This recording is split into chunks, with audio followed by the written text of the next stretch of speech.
Salam sejahtera Malaysia. Salam sejahtera tuan-tuan dan puan-puan. Hari ini rakyat Malaysia bakal digemparkan dengan berita panas, berita tergempar dan berita mengejutkan seluruh Malaysia.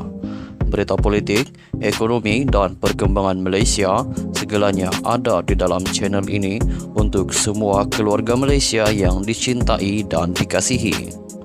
Mari kita menonton video ini. Sebelum itu, sila pertimbangkan untuk tekan butang like, komen, share dan subscribe serta aktifkan lonceng notification supaya anda tidak ketinggalan dengan info-info terkini daripada channel ini.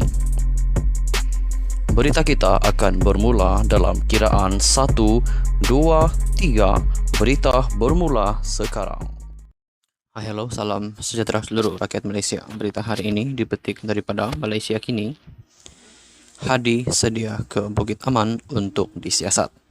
Presiden PAS Abdul Hadi Awang menegaskan pihaknya tidak mempunyai masalah dengan kenyataan pemimpin Pakatan Harapan PH yang mahu polis menyiasat pemimpin parti itu. Ditanya mengenai kenyataan dibuatnya yang dianggap keterlaluan sehingga boleh mengancam keharmonian negara, Abdul Hadi berkata dia akan memberikan kerjasama jika perlu. Nak repot polis, repotlah. Saya sedia. Pergi Bukit Aman tak apa, katanya ringkas pada sidang media selepas program ceramah sempena pilihan raya kecil Dun Tioman Pahang malam tadi. Semalam, Malaysia Kini melaporkan Perdana Menteri Anwar Ibrahim mengarahkan polis mengambil tindakan terhadap pihak yang membuat fitnah atau mengeluarkan kenyataan keterlaluan sehingga boleh mengancam keharmonian negara. Perkara itu dimaklumkan Ketua Penerangan PKR Fahmi Fadzil yang mendedahkan perkara itu dibincangkan semasa mesyuarat Majlis Presiden PH semalam. Kempen menjelang PRU ke-15 dan hari-hari selepasnya menyaksikan setengah pihak memainkan sentimen kaum dan agama untuk mengolah sokongan terhadap pihak tertentu. Antara isu yang dibangkitkan ialah kononnya terjadi 13 Mei akan berlaku sekali lagi jika PH diberi sokongan untuk menjadi kerajaan.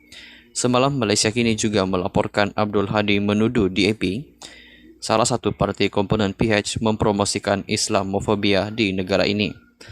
Kenyataan itu susulan laporan polis yang dibuat oleh pemimpin dan penyokong PH terhadap kenyataan kebencian yang didakwa disebarkan oleh ahli dan penyokong PAS secara dalam talian semasa dan selepas PRU ke-15.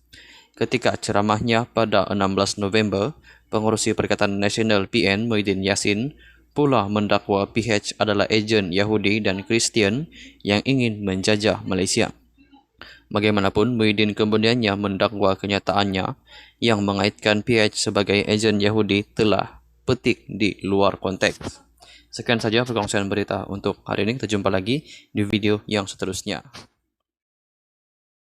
Hello, salam sejahtera kepada seluruh rakyat Malaysia. Berita hari ini dipetik daripada syahbudin.com.net bertajuk Tangkap Segera Penghasut dan Penderhaka Raja seperti Hadi Awang, mulakan dengan laporan polis besar-besaran.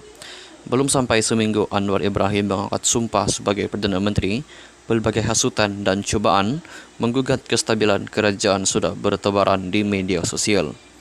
Termasuk berbuat demikian ialah Presiden PAS sendiri, Hadi Awang sendiri, yang mempertikaikan keabsahan kerajaan dengan membuat kiasan dengan permainan bola sepak. Menulis di laman media sosialnya, beliau yang sudah tentu kehilangan jawatan duta makan gaji buta ke Timur Tengah berkata, walaupun keputusan sudah ada kemenangan untuk satu pihak, ada mata dan gol, tiba-tiba pengadil menambah masa kecederaan untuk memberi peluang kepada mereka yang jelas kalah supaya boleh menang dengan apa cara sekalipun. Kenyataan Hadi itu dibuat 4 hari selepas yang di Pertuan Agong melantik pengurusi PH Anwar Ibrahim sebagai Perdana Menteri ke-10 Malaysia. Meskipun tulisan beliau itu berbentuk kiasan tetapi adalah jelas dan tidak sukar difahami, ia berkaitan pelantikan Perdana Menteri dan merupakan suatu tindakan biadab dan penghinaan kepada Agong. Hakikatnya, tiada pemenang telah diumumkan dan tiada tambahan masa kecederaan diberikan dalam soal pelantikan Perdana Menteri sebelum pengumuman jawatan itu diserahkan kepada Anwar Ibrahim. Rezeki jawatan itu tidak jatuh kepada Mahyadin Muhammad Yassin yang merupakan sekutu Hadi adalah kerana pengurusi PN itu dengan sombong menolak titah Agong agar dibentuk sebuah kerajaan perpaduan. Jika Mahyadin setuju dengan tita cadangan agung berkaitan kerajaan perpaduan, tidak mustahil peluangnya masih terbuka untuk beliau memegang jawatan Perdana Menteri sekali lagi.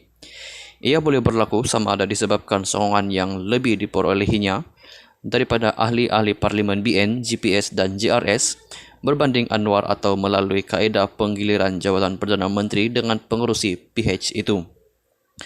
Tetapi berikutan Mahyadin begitu sombong dan bongkak menolak tita cadangan agung itu, maka itulah akhirnya menyebabkan UMNO dan GPS diikuti JRS memberi sokongan kepada Anwar untuk mengetuai kerajaan perpaduan.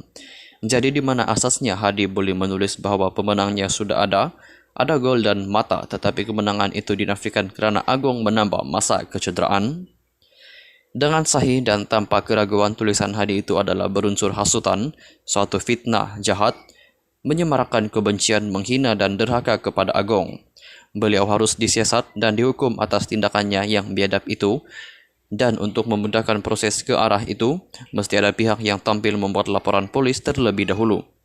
Begitu juga dengan banyak hantaran lain di media sosial yang cuba menggambarkan seolah-olah dengan adanya DAP dalam kerajaan sekarang ini, maka gerakan menyebarkan agama Kristian akan berkembang dengan seluas-luasnya.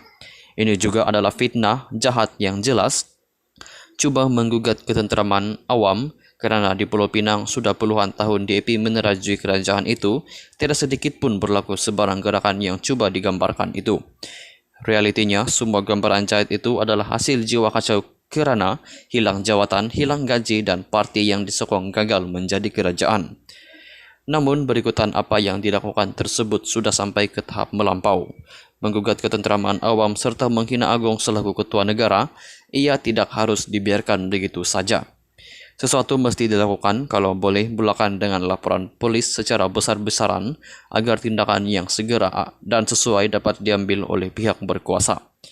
Kerajaan perpaduan ini tidak harus membiarkan sebarang elemen kebencian, perkauman, sentimen agama menjadi bahan fitnah murahan yang boleh menggugat kestabilan dan akhirnya menyebabkan rakyat terus tidak dapat dibelah. Sekian saja perkongsian berita untuk hari ini. Kita jumpa lagi di video yang seterusnya. Stay healthy. Bye-bye.